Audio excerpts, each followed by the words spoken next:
Ruby?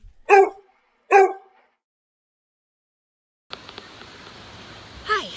Hello, what did you want to talk about? Well, I want to talk about the idea that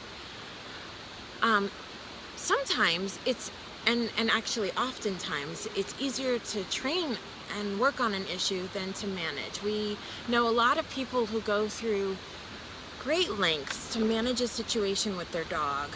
You know, like have 19 barriers in their house, or do particular steps in their daily routine. I have to do this before I can do that, because Right. otherwise Susie loses her mind. Exactly. You know, yeah. And so Or jumps over the fence or right.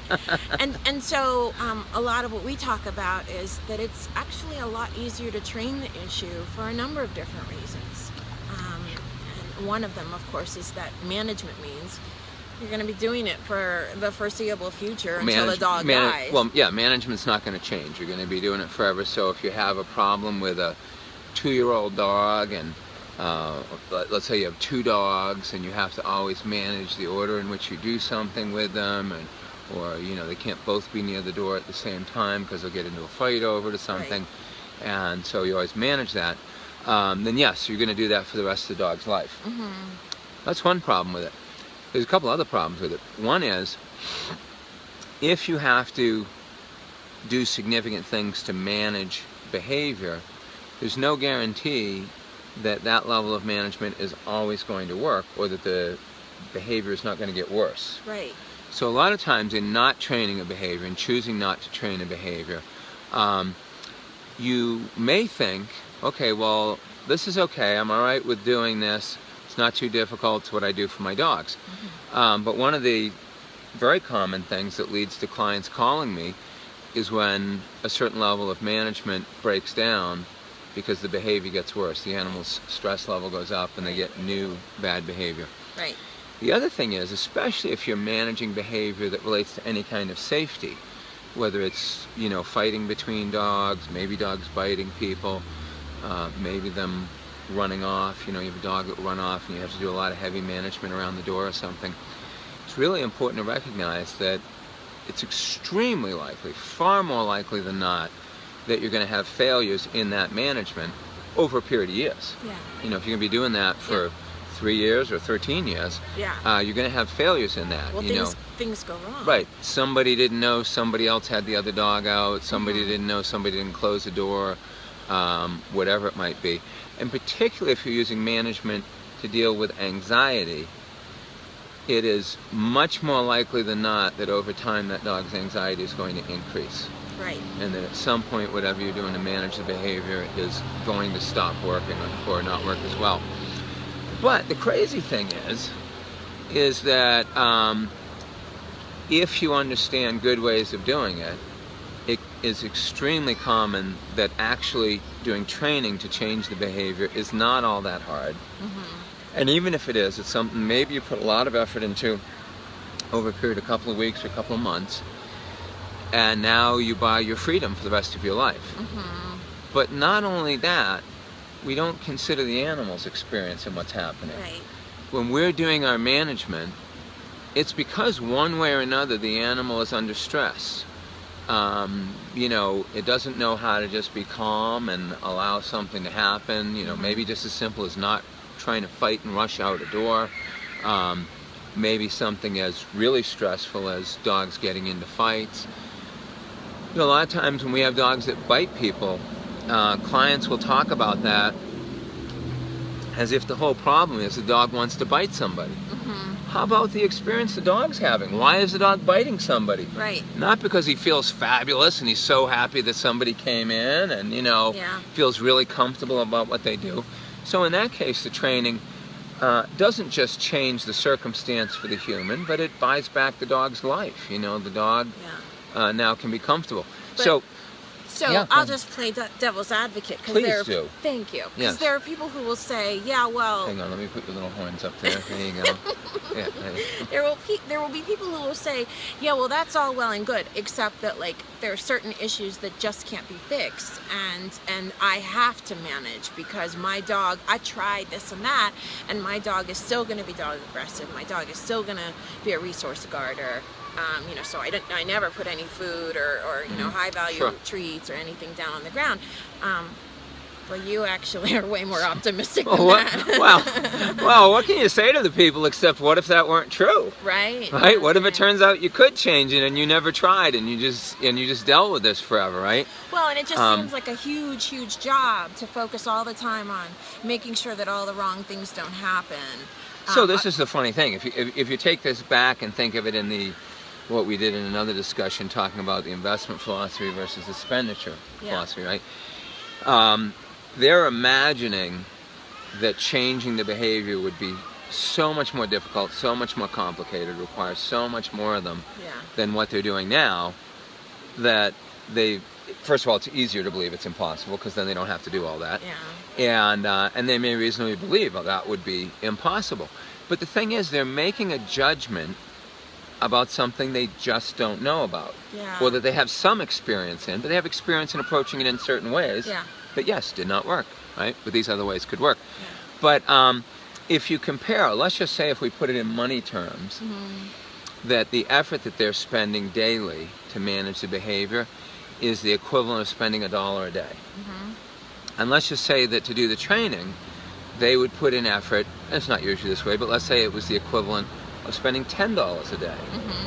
Well, if they had to spend $10 a day for a month, and then resolve the issue, and the dog felt better and it's enjoying life more, they're having a more normal life, how much money would they have invested to, for the rest of their life, enjoy that?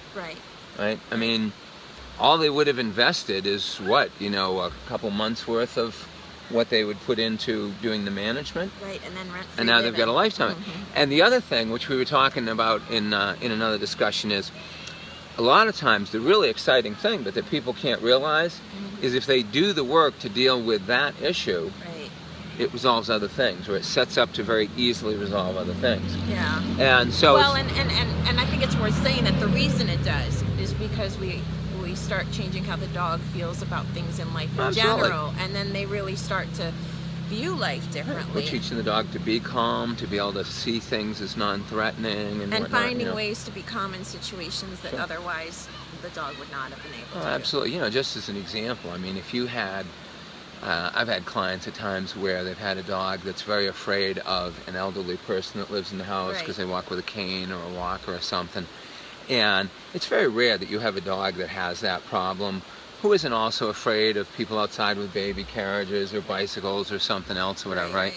And when we do the work to resolve that problem, and when we say resolve it, we don't mean that the dog can do a sit-stay and be quiet while the person walks by.